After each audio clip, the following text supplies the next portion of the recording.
pilares são socialmente justos, ecologicamente sustentável e economicamente viável. Ao longo de todo esse treinamento, vocês vão ouvir muito esses pilares, porque esses são os pilares que fazem todo sentido em todas as nossas práticas, desde a aula de culinária, até a aula de compostagem, até a aula de inglês.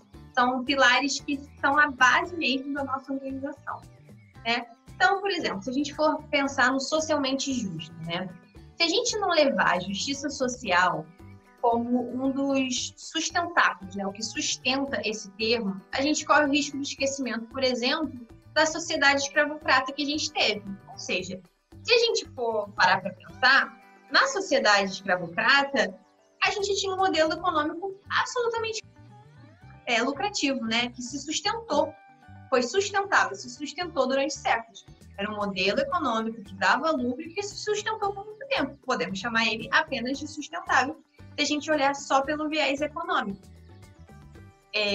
Então, normalmente, né, atualmente, a gente foca a nossa educação para os alunos de escolas públicas, porque a gente acredita que, de alguma forma, a gente deve usar o nosso espaço, né, o nosso tempo, o nosso saber, como ferramenta de luta contra a desigualdade social no campo da educação. Então, a gente acredita que tem que ser socialmente justo. Para a gente falar de sustentabilidade, a gente tem que levar em consideração uma sustentabilidade que é socialmente justa.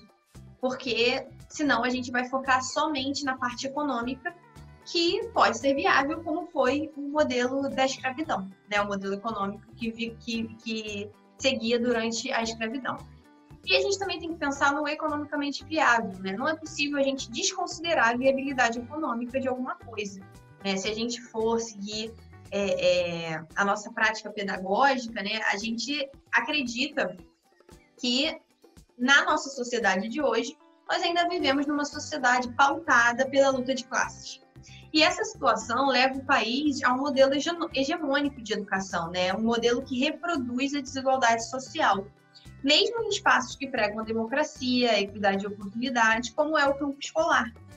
Então, se a gente não levar em consideração a viabilidade econômica, né, de desenvolvimento, a gente vai reproduzir mais uma vez uma lógica elitista que não fornece ferramentas práticas de ascensão social para as classes que sempre tiveram seus direitos sabotados ao longo dos séculos. Então, falei muito bonito agora, mas o que eu quero dizer com isso? Que a gente não pode ignorar a viabilidade uma educação, uma viabilidade econômica da educação para aquela criança. Ou seja, essa criança tem que poder depois ser inserida no mercado de trabalho com os mesmos saberes que uma criança de uma escola particular, de uma escola privada, por exemplo. Ela tem que estar no mesmo nível de saber. Porque a economia, ser inserida no mercado de trabalho, ser inserida no mercado de trabalho, essa inserção no mercado de trabalho, é uma coisa muito importante para a vida dessa criança, que pode transformar a vida dela, da família dela. Então, quando a gente diz que a gente é economicamente viável, a gente está querendo falar disso. A gente está querendo falar que sustentabilidade tem a ver também com ser economicamente viável para aquela criança e para toda a família daquela criança, a educação que a gente está dando para ela. E aí a gente entra também no ecologicamente sustentável, né?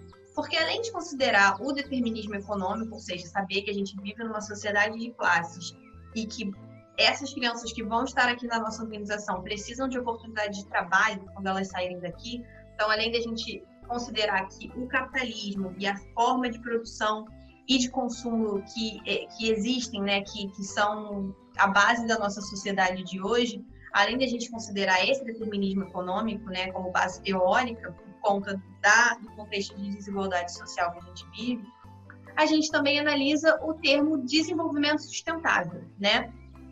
Que esse é um termo que a gente acredita que já é tomado pela lógica do mercado. Então, como assim, né?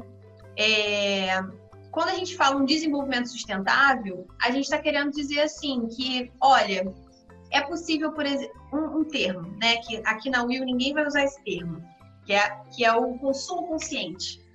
Para começar, o consumo não é uma entidade, existe um consumidor consciente, né? E além do mais, né, o consumo na sociedade capitalista nunca é muito consciente, porque você necessariamente está participando em alguma esfera daquilo ali que você está comprando de um processo de exploração de trabalhadores.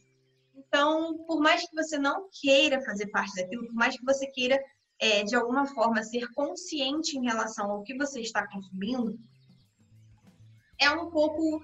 Nós vivemos numa sociedade alienante, né? A gente não tem noção de todo o processo produtivo daquele produto que a gente normalmente está consumindo.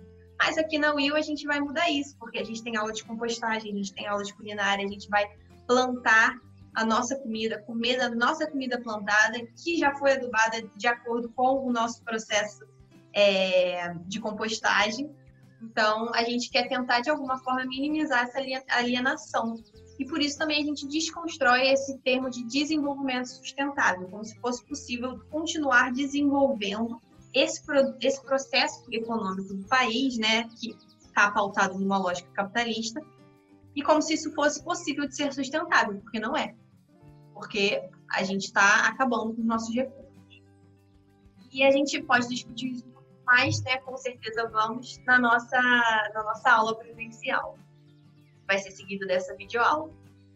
E a gente consegue observar, né, essa desconexão dos padrões de consumo que são insustentáveis do ponto de vista ambiental na sociedade, né? Por exemplo, a gente sabe hoje em dia, né, tem dados que a gente 25% da nossa capacidade de reposição dos recursos da biosfera terrestre já foram acabados, né?